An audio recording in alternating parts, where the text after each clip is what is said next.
ini kulih walau karihal kafirun walau karihal musyrikun. Asyhadu an la ilaha illallah wahdahu la syarikalah wa asyhadu anna muhammadan abduhu wa rasuluhu alladzi la nabiyya ba'dah, amma ba'd. Rabbi shrah li sadri wa yassir li amri wahlul 'uqdatam min lisani yafqahu qawli. Alhamdulillah, puji serta syukur marilah kita panjatkan kepada Zat yang Maha Ghafur. Atas kudroh dan irodahnya lah kita bisa berkumpul bermuajaah dalam rangka melanjutkan kajian kita tentang Al-Fiqhul Muyassar fi Daw'il Kitabi was Sunnah, yang kita sudah membahas masuk pada bab najis, seputar najis dan hal-hal yang dapat menghilangkannya. Terakhir kita masuk pembahasan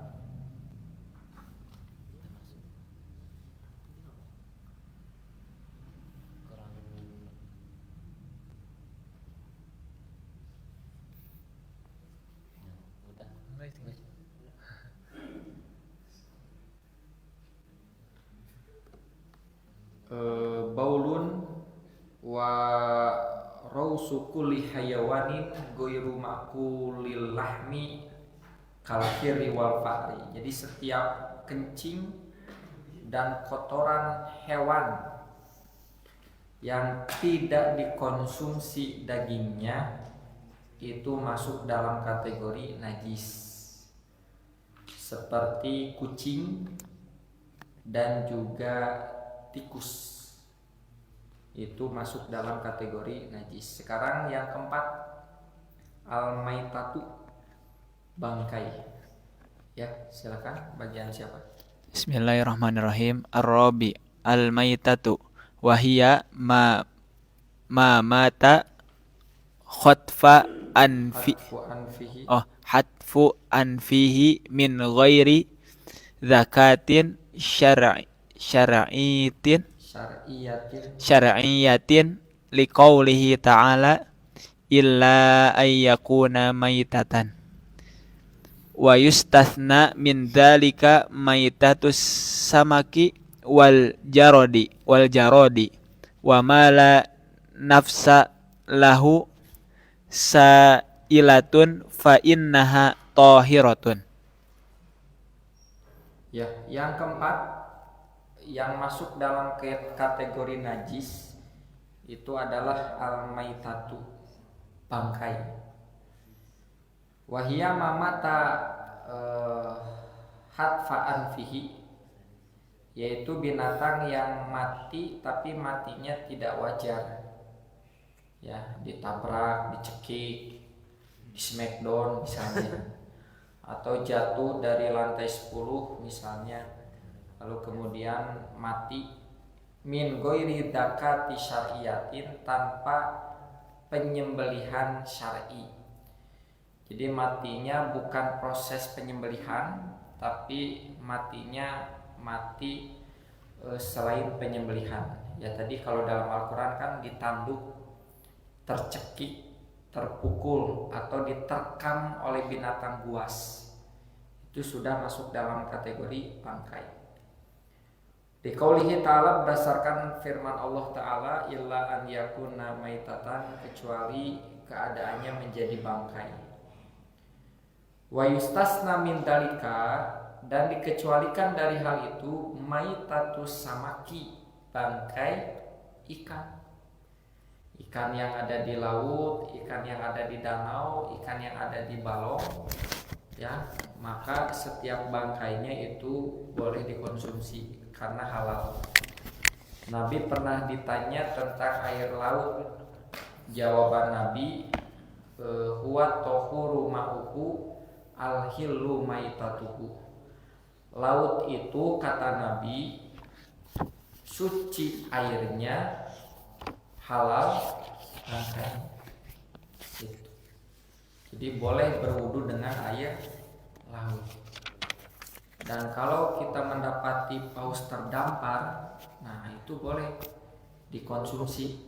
Ya, paus terdampar bangkai, nah itu boleh dikonsumsi ya, karena halal.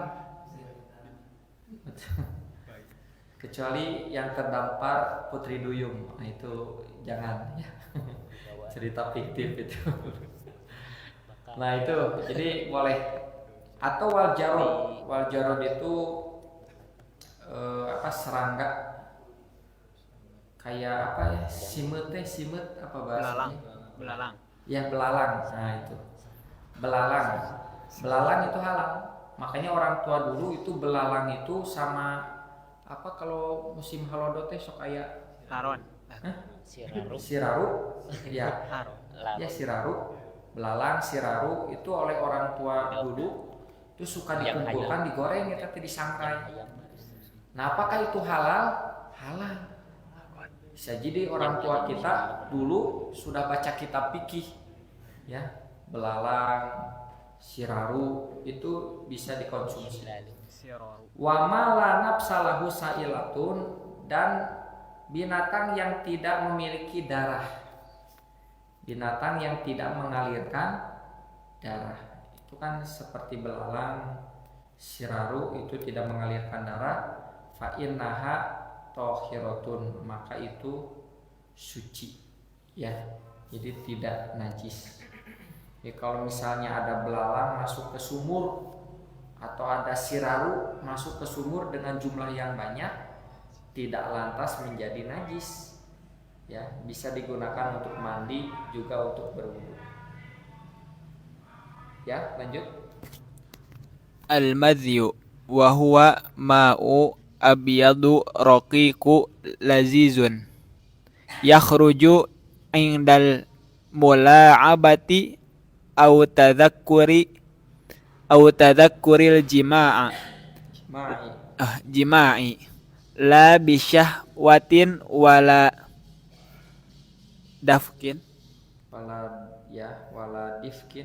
difkin wala yaqubuhu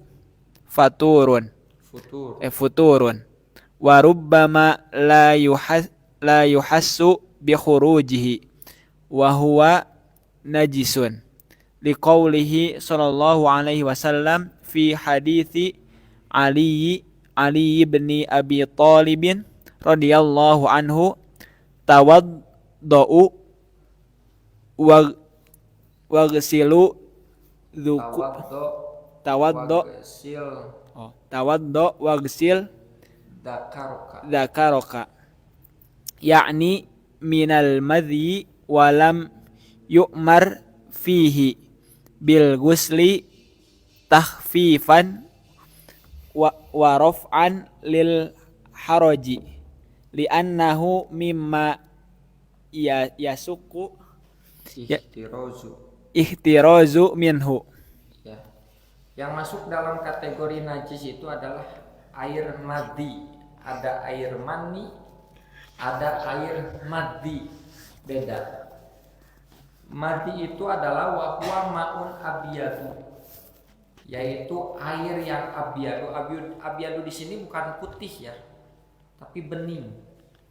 Karena kalau putih nanti ya sperma itu. Sedangkan sperma kata para ulama sepakat tidak najis gitu. Kalau sperma najis, kita jadi anak najis. Karena semua manusia dari sperma air mani. Makanya kata para ulama tidak najis. Nah, yang najis itu bukan sperma tapi madi. Wa huwa ma'un abyadu, yaitu air yang bening. Rokikun itu ya itulah abyadun, rokikun itu bening, lazijun lengket gitu ya, tidak cair. Yakhruju indal mula'abah, yang ia keluar ketika mula'abah ya, bermain-main. Ini pasangan suami istri. Ini mahasiswa belum mengerti ya, belum dewasa. Au tadakkuril jima, atau ketika bersenggama. Ya, la bisyahwatin wala difkin, ya. Bukan karena syahwat, juga bukan karena, ya hampir sama lah, dorongan nafsu gitu ya.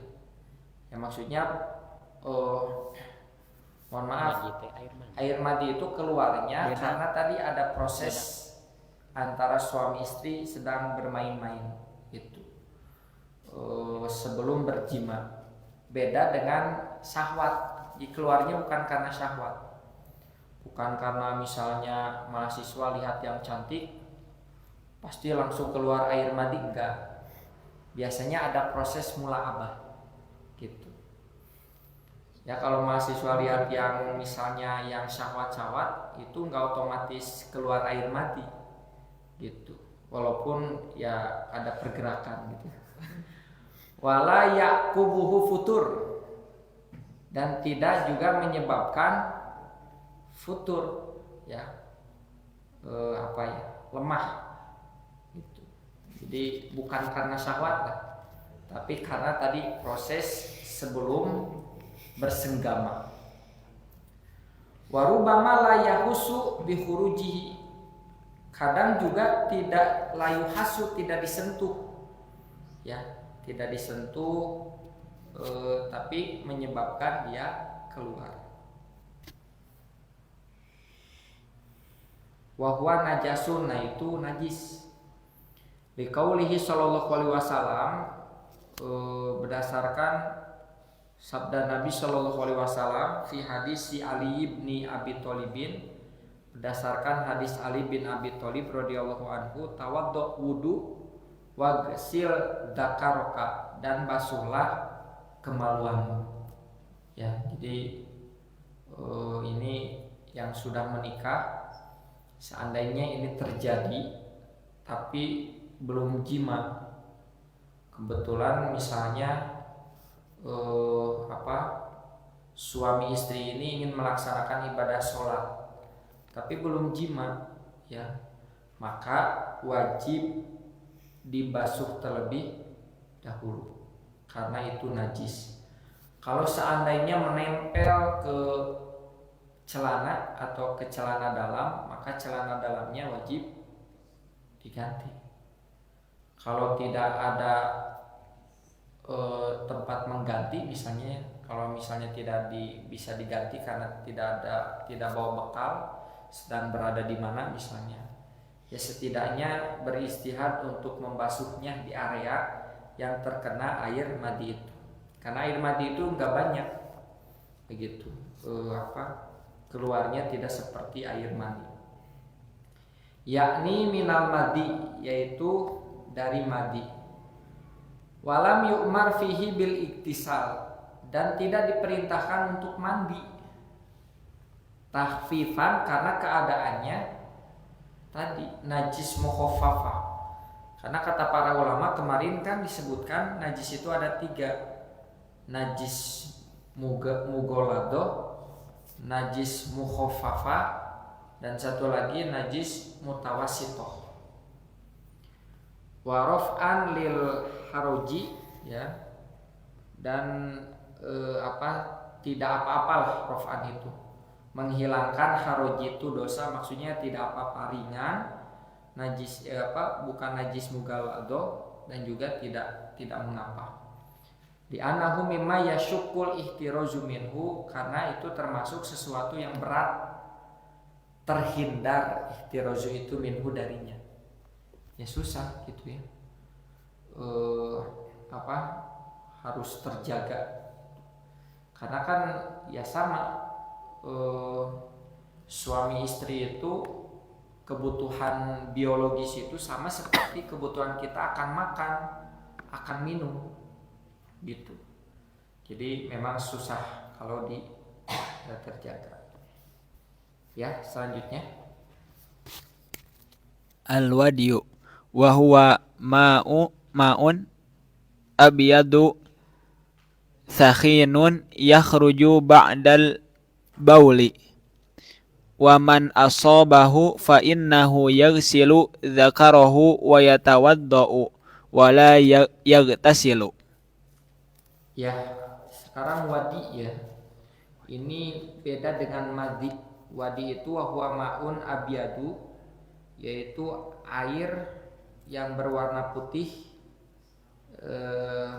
sahin. Sahin itu kental. Kalau tadi kan lengket, nah kalau ini kental. Ya. Biasanya kalau nggak salah efek capek biasanya begitu. Yakhruju ba'dal bauli, yang keluar setelah kencing. Kencing dulu, tiba-tiba keluar tuh yang putih-putih. Ya. Kental di sini bukan kental kayak kental manis ya, tapi padat gitu si ininya teh. Jadi si putihnya itu jelas. Kalau madi kan nggak bening. Kalau ini mah memang putihnya itu tebal. Gitu. Nah itu keluarnya setelah kencing. Waman asobahu, barang siapa yang tertimpa hal itu atau mengalaminya, fa innahu yagsilu dzakarahu, maka hendaklah dia mencuci kemaluannya, wa yatawaddau, dan berwudu, wala yagtasilu, dan tidak perlu mandi. Ini juga sama ya, ini dicuci saja itu. Ini biasanya kalau kalian mengalami, kalau saya mengalami itu, kalau kecapean itu ya aktivitas capek, nah itu kalau kencing tiba-tiba di akhirnya itu ada putih gitu, tapi bukan mani, bukan madi. Nah itu istilahnya wadi itu ya, dibersihkan saja, sama seperti orang setelah kencing ya, sama, karena itu satu paket keluarnya setelah kencing gitu. Tentu kalau mau sholat harus berwudu gitu, karena kan proses keluarnya setelah kencing. Jadi ini mas setelah kencing keluarnya, nggak tiba-tiba. Ya.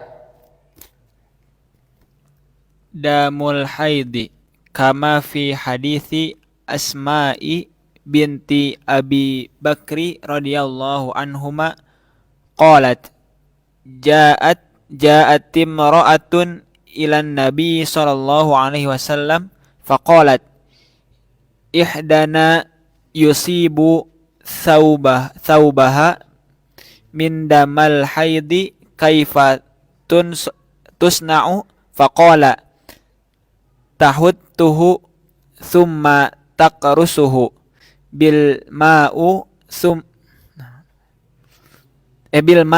thumma tandahuhu thumma tusalli fihi. Ya, yang ketujuh damul haidi, darah haid, kama fi hadisi Asma'i binti Abi Bakrin radhiyallahu anhuma, sebagaimana hadis Asma binti Abi Bakar radhiyallahu anhuma, qalat, yang mengatakan ja'at imro'atun, seorang wanita mendatangi ilan Nabi sallallahu alaihi wasallam, kepada Nabi sallallahu alaihi wasallam. Faqalat, maka perempuan itu mengatakan, ihdana yusibu saubuha min damin, salah seorang kita itu bajunya terkena min damil haidi, dari darah haid. Kaifa tasna'u, bagaimana kita harus berbuat, atau kaifa tusna'u, harus diapakan pakaian itu.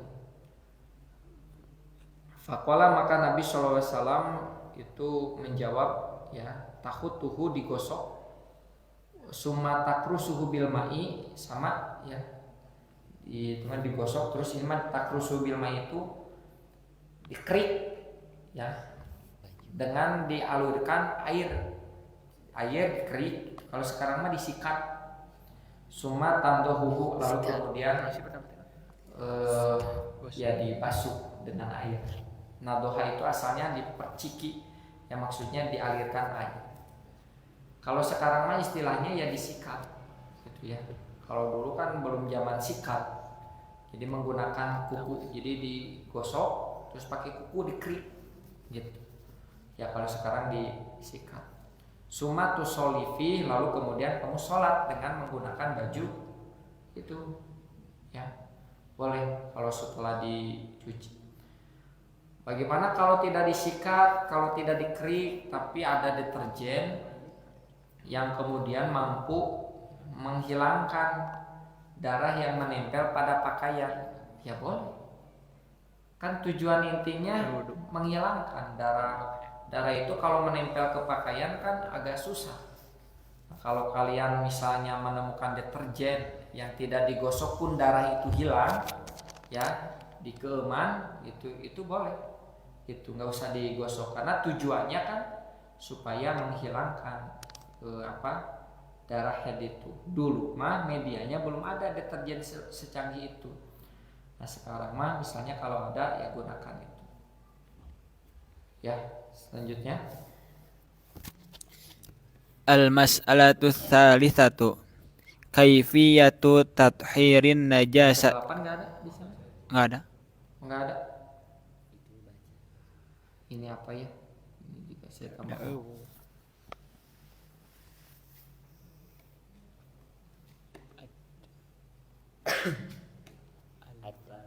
Oh iya.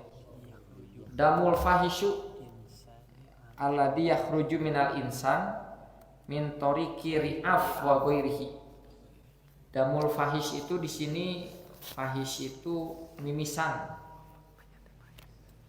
Ya. Fahish atau darah kotor juga boleh.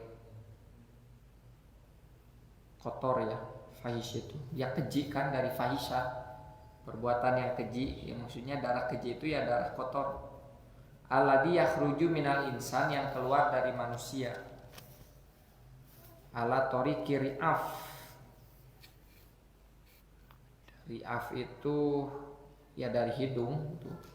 Dari hidung dan yang semisalnya. Mimisan darah kotor yang keluar dari manusia tapi melalui alat tariqi ri'af, melalui jalur hidung atau yang semisal dengannya. Itu. Jadi mimisan, kemudian bisul gitu ya. Itu wajib dibersihkan berarti. Itu. Karena darahnya mengalir. Bisul kan mengalir.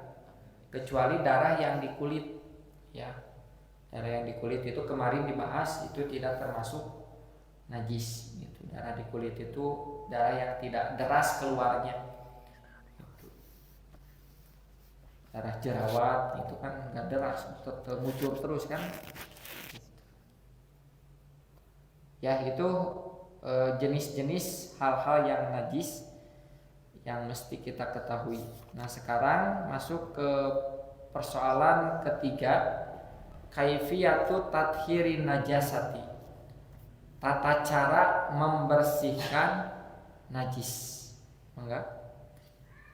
Idza kanatin najasatu fil ardi wal makani fahadhihi yakfi fi tathiriha ghuslatan wahidatan tadhhabu bi'ainin najasati fayusabbu 'alaihal ma'u marratan wahidatan li amrihi sallallahu alaihi wasallam bisabbil ma'i 'ala baulil a'rabi alladhi bala fil masjidi. Yang pertama, bagaimana cara membersihkan najis? Idza kanatin najasatu fil ardi, bila najis itu ada di tanah, wal makani atau di suatu tempat, di lantai, di halaman, fahadihi maka ini cukup, fahadihi yakfi maka ini cukup, fi tathiriha dalam membersihkannya itu ghuslatan wahidatan, satu kali bersih, dibanjur dia pakai gayung atau pakai ember kecil, udah gak usah digosok, gak usah di apa-apakan. Tadhabu bi aini najasati, ya maka air itu akan menghilangkan najis tersebut. Fayusobu alaihal ma'u, maka dituangkan kepada najis itu air marotan wahidatan, sekali saja. Li amrihi sallallahu alaihi wasallam, karena Nabi sallallahu alaihi wasallam pernah memerintahkan bisobil ma'i untuk menuangkan air alal baulil aqrobi, kepada kencing orang Arab Baduy alladzi bala fil masjidi, yang mana orang Arab Baduy itu kencing di masjid. Dulu kan masjidnya nggak seperti ini, nggak pakai karpet, nggak pakai lantai ya, nggak pakai tehal. Dulu mah ya pasir atau tanah. Ada orang Arab Baduy masuk, yang nggak tahu itu masjid, lalu kemudian di sudut sana kencing, kecewer. Padahal di sana ada Nabi dan para sahabat. Para sahabat udah emosi, wah langsung mau menggebuki gitu ya, karena sebagai bentuk pelecehan terhadap rumah ibadah. Tapi Nabi cerdas, satu, orang itu nggak tahu. Jadi ini jadi dalil orang yang tidak tahu melakukan kesalahan tidak ada sanksi, ya. Maka harus dikasih tahu, jangan dikasih punishment. Tanya dulu, kamu tahu nggak? Tahu, punishment. Nggak tahu, kasih tahu. Gitu. Ini kecerdasan Nabi, bijaksana Nabi. Yang kedua, Nabi malah membiarkan terlebih dahulu sampai kemudian benar-benar si Arab Baduy ini beres dari membuang air kecil. Karena kalau diganggu dulu ini orang Arab Baduy, wah najisnya akan kemana-mana, ya. Woi ngaliupan, wah udah, gitu. Najisnya tersebar ke area, bukan itu saja. Ini kecerdasan Nabi, gitu ya, dalam memberikan hukum termasuk juga konsekuensi. Kalau kita berteriak, kalau kita mengganggunya, najisnya akan kemana-mana. Nah, ketika setelah selesai, baru kemudian dikasih tahu dan menyuruh kepada para sahabat pangbanjurkeun. Gitu. Ya para sahabat ke bingung gitu, sahanu pipi, sahanu ombeh cenah. Tapi ini kebijaksanaan Nabi ya. Sampai kemudian orang Arab Baduy ini mendoakan Nabi, gitu ya. Jadi hanya Nabi yang didoakan, para sahabat nggak didoakan karena melihat wajah para sahabat penuh emosi. Kalau Nabi enggak, penuh bijaksana. Ini kadang dakwah itu juga tidak boleh terlalu keras, gitu ya. Tidak terlalu menakutkan. Humanis Nabi itu. Humble.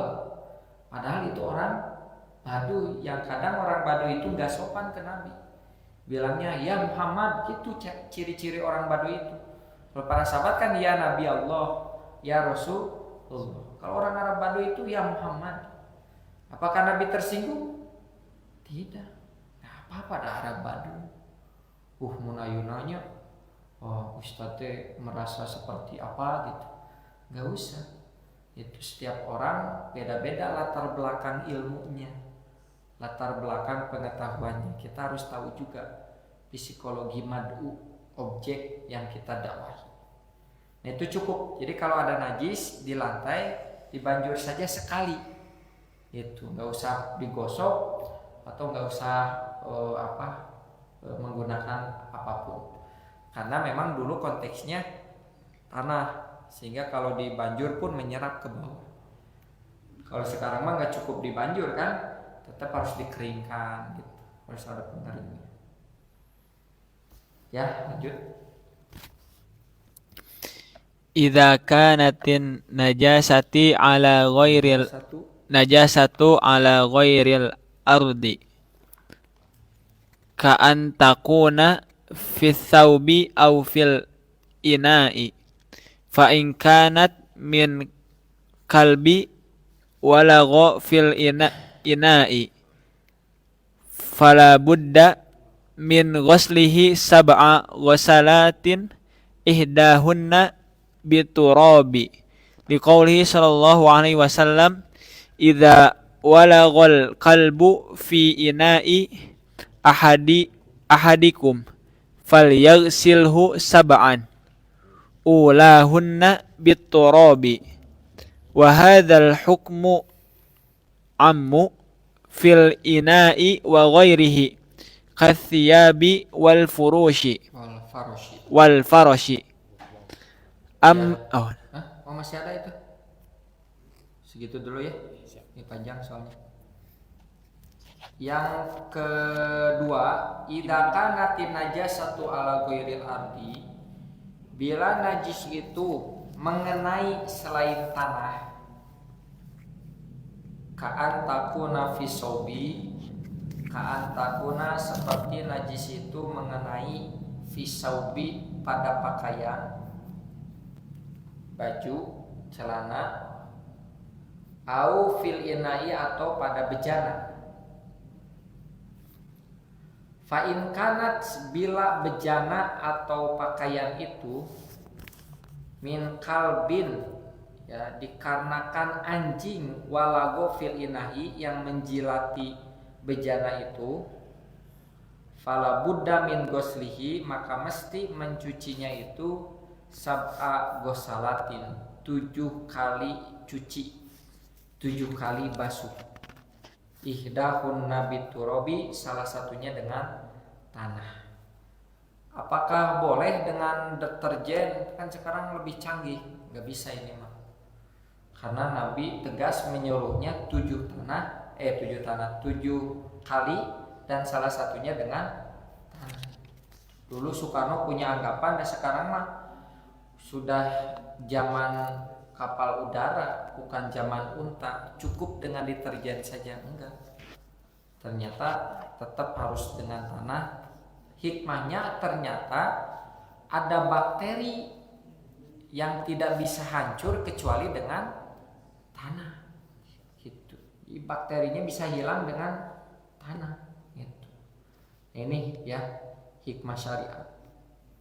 Biqaulihi sallallahu alaihi wasallam, berdasarkan sabda Nabi sallallahu alaihi wasallam, tahuru ina'i ahadikum, sucinya bejana salah seorang kalian, idza walago fihil kalbu, bila dijilati bejana itu oleh anjing, an yagsilahu, hendaklah dia mencucinya, membasuhnya, sab'a marratin, 7 kali, ulahun nabi turobin, salah satunya dengan tanah.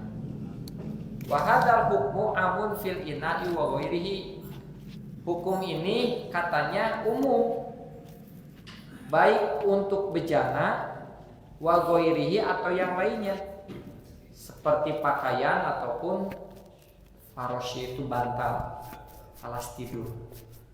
Dikata para ulama, kalau anjing itu bisa kepada bukan hanya bejana, bukan hanya wawadahan, tapi juga pakaian. Walaupun ini ikhtilaf ya, ada yang mengatakan hanya bejana, tidak kepada yang lainnya, gitu. Ada yang berpendapat seperti itu. Seperti Imam Malik. Imam Malik itu berpendapat bahwa perihal najis anjing itu ta'abudi. Jadi kenapa bejana harus dicuci 7 kali dan salah satunya dengan tanah? Ta'abudi itu perintahnya dari sana, tidak bisa dengan logika, gitu.